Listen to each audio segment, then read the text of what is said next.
Olá! Na aula de hoje vamos dar um passo importante no nosso curso. Vamos começar a trabalhar com os comandos de repetição. No total temos 3 comandos de repetição: for, while e do while. Nessa aula vamos ver o comando for. Vamos ao dev ver a estrutura básica do comando for e entender como ele funciona.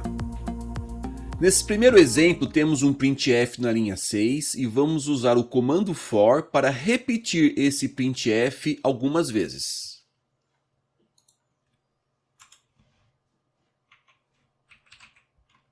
O nosso for vai começar aqui na linha 6 e vai ser finalizado na linha 9 usando as chaves. E agora o nosso printf está dentro do nosso comando for.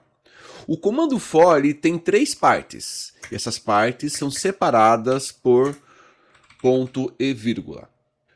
Ao executar esse exemplo, teremos um comportamento conhecido como laço infinito, pois não existe uma condição de parada para o nosso comando for.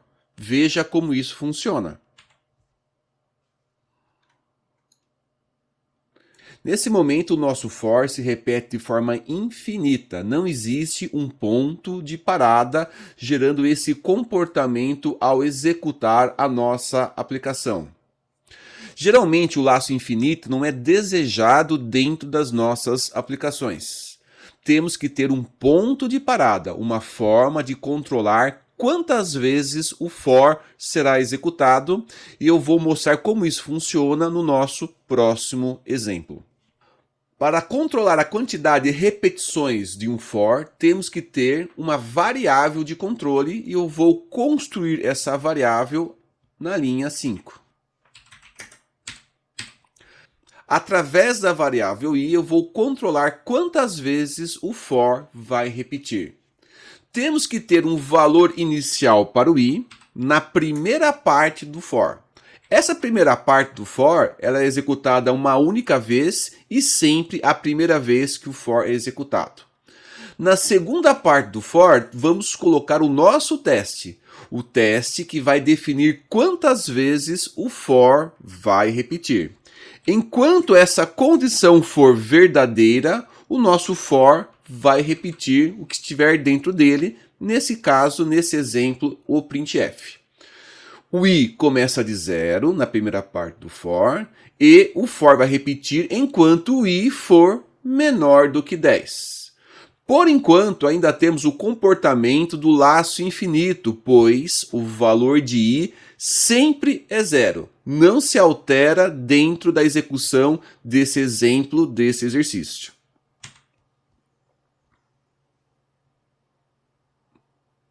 Para não ter o comportamento do laço infinito, temos que incrementar o valor de i em 1 todas as vezes que o for foi executado, e isso é feito na terceira parte do comando for.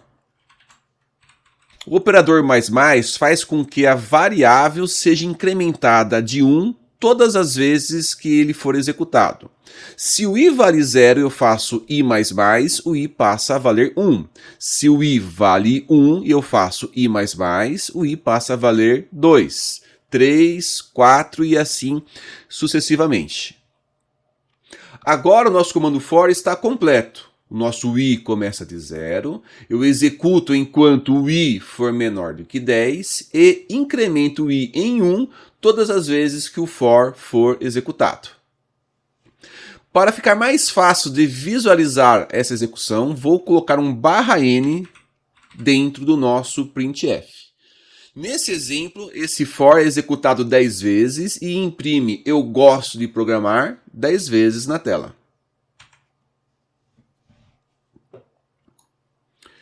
Temos agora um comportamento esperado para o nosso for, pois estamos controlando quantas vezes eu quero repetir esse for. Nesse caso, 10 vezes. Caso eu queira alterar a quantidade de repetições do nosso comando for, temos que alterar aqui a condição de repetição. Agora o nosso for repete 5 vezes. I valendo 0, i valendo 1, 2, 3, 4, e quando i vale 5, não repete, pois 5 não é menor do que 5. Vou executar esse código para ver o comportamento agora na condição i menor que 5. Enquanto i for menor que 5, eu faço a repetição. Vamos contar de novo. I vale 0, 0 é menor do que 5, sim, entra e imprime uma vez. Acaba, faço i++, o meu i passa a valer 1 e eu testo de novo. 1 menor que 5, sim, verdadeiro, entra, imprime, volta, i++, o meu i passa a valer 2 e vem para o teste. 2 menor que 5, verdadeiro, imprime, i++, 3. 3 menor que 5, verdadeiro, imprime, i++, 4. 4 menor que 5, verdadeiro, imprime, i++, 5. 5 menor que 5, não, falso. Finaliza o for e acaba a aplicação. Observe que agora nós temos o controle da quantidade de vezes que o nosso for vai repetir. Sempre vamos estruturar o nosso for em 3 partes: o valor inicial da variável de controle, a condição de repetição na segunda parte e na terceira parte o meu incremento ou decremento, ou de que forma eu vou alterar a variável de controle. Nesse exemplo, eu tenho a nossa variável de controle chamada i, mas poderia ser qualquer outro nome para essa variável. O meu i começa de 0 na primeira parte do for. O meu teste de repetição é i menor que 10. Enquanto isso for verdadeiro, repete o for. E o i++ é o incremento a cada execução do for. Observe que quando i vale 10, 10 não é menor do que 10 e isso faz com que o for seja finalizado. Você seria capaz de me dizer o que será impresso na execução desse exemplo? Pare o vídeo, pense na resposta e depois compare com a saída apresentada.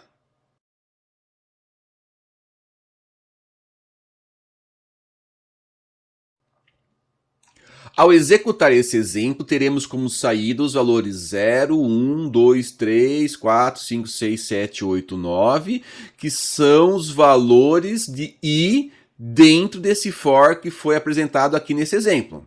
O meu i começa de 0 e vai até 9.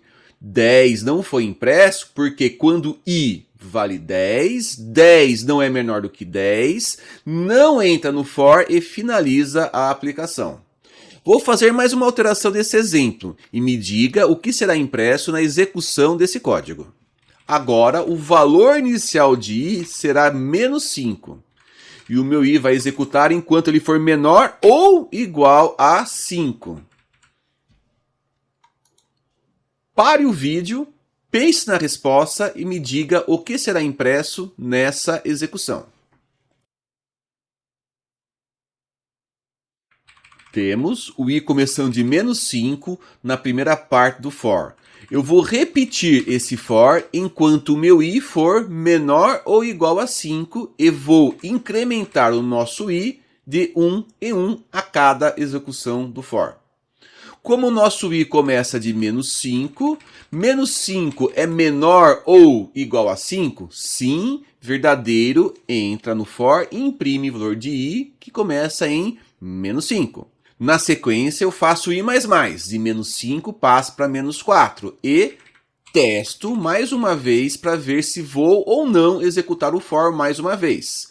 Menos 4 é menor ou igual a menos 5? Sim, entra e imprime menos 4, depois menos 3, menos 2, menos 1, 0, 1, 2, 3, 4 e 5. 5 é menor ou igual a 5? Sim, verdadeiro, entra e imprime o 5. Depois o i vale 6. E 6 é menor ou igual a 5? Não. Finaliza a aplicação, gerando essa saída ao executar esse exemplo. I indo de menos 5 a 5 dentro do for, mas lembre-se que o nosso i chegou a 6. E quando o i vale 6, a condição de repetição é falsa, não entra no for e finaliza a aplicação. Vou fazer mais uma alteração no nosso código.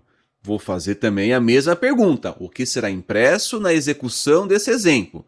Pare o vídeo, pense na resposta e depois compare com a saída apresentada.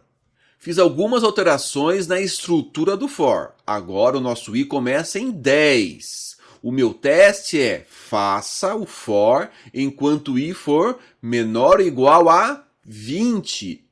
Na terceira parte do for, i é incrementado de 2 em 2. I começa de 10, i igual a i mais 2. 10 mais 2, 12, i igual a 12. 12 mais 2, 14, i igual a 14 e assim sucessivamente. O que será impresso quando eu executar esse código? Quais serão os valores de i dentro do for? Pare o vídeo, pense na resposta e depois compare com a saída apresentada.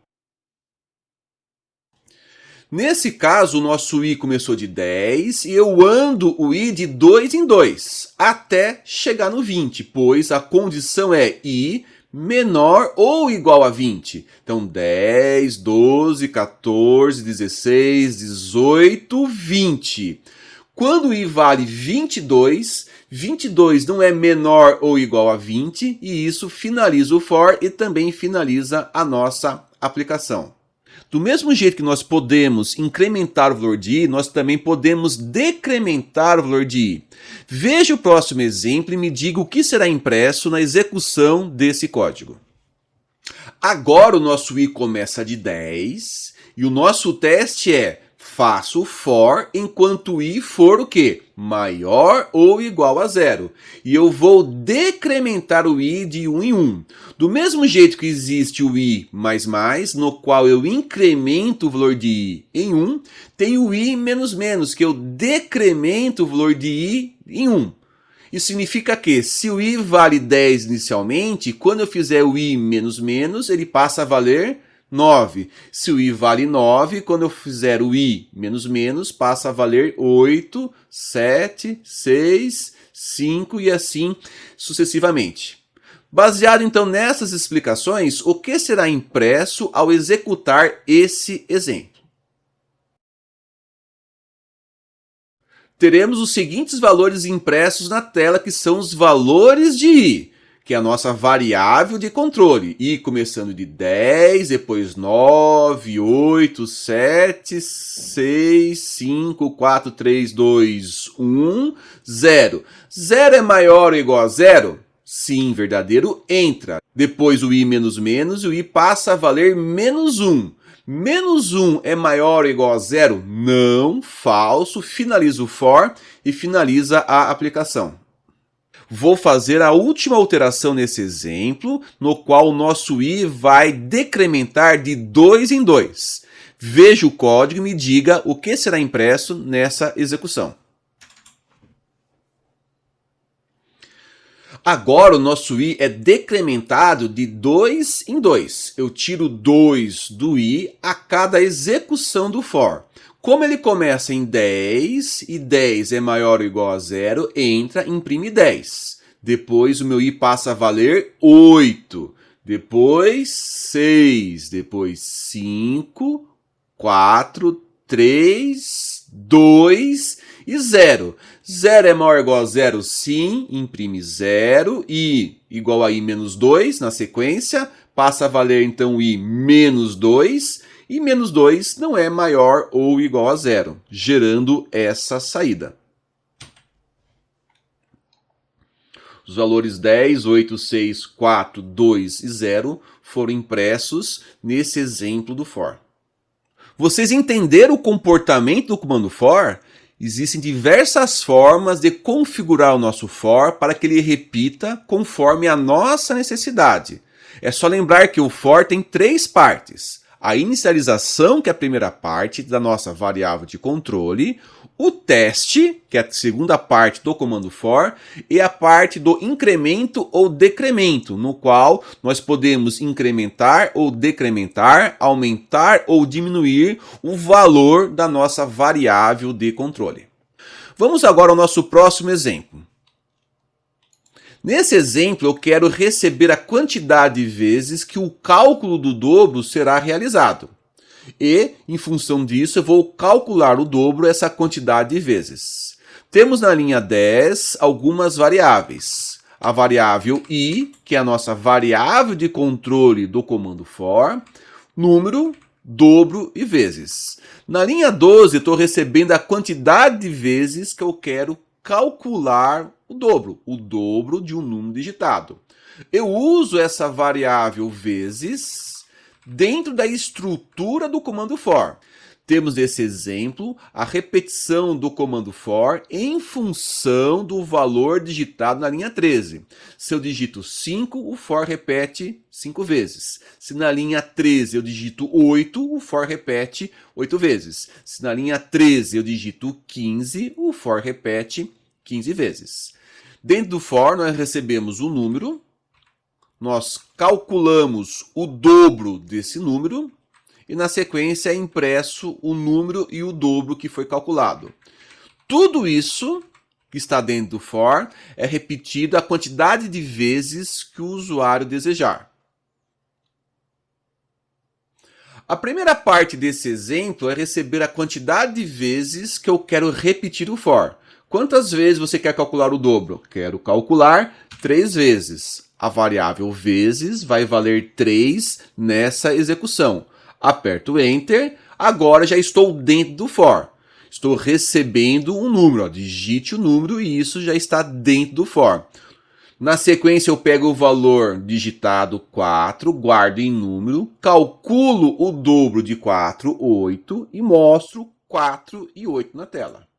E peço para digitar mais um número, pois o nosso for repete nessa execução 3 vezes. 8. Digito o número 8, calculo o dobro de 8 e mostro na tela o 8 e o seu dobro 16. Agora nós temos a última execução do for, a terceira execução. Vamos colocar o valor 7, vamos calcular o dobro de 7, que é 14, imprimir 7 e 14 na tela e finalizar a aplicação. Perceberam que nesse exemplo é o usuário que define quantas vezes o for repete? Temos o valor da variável vezes digitada pelo usuário e usamos a variável vezes na condição de repetição do comando for. Faça enquanto i menor do que vezes. As possibilidades do for são infinitas. Temos que achar a melhor configuração, a melhor forma de construir os nossos fors dentro dos nossos exercícios para resolver cada um deles. E isso é o principal desafio dentro desse curso, pois isso muda para cada exercício. Cada exercício vai ter o seu for da sua forma, pois essa configuração vai mudar conforme a necessidade de cada exercício. Vamos ao exercício dessa aula. Temos que calcular a tabuada de um número digitado. Veja o enunciado. Receber um número inteiro e calcular a tabuada desse número, de 1 a 10. Olha um exemplo aqui de execução desse exercício. Se eu digitar o número 3, se eu quero calcular a tabuada do número 3, o nosso código deverá imprimir na tela exatamente essa saída. 3 vezes 1, 3, 3 vezes 2, 6, 3 vezes 3, 9, até 3 vezes 10, que dá 30. Se o usuário digitar um outro valor, 5 é a tabuada do 5 que eu quero imprimir. Se o usuário digitar 7, é a tabuada do 7 que eu quero imprimir. Vou deixar a solução desse exemplo lá no nosso repositório. Tente fazer e depois comparar com a minha solução. Combinado? Isso também finaliza a nossa aula de hoje. Apresentei o comando for, que é um comando de repetição. Lembre-se que o comando for é formado por 3 partes: inicialização, teste e incremento. Temos que achar a configuração exata de cada for dentro dos nossos exercícios. Até a nossa próxima aula.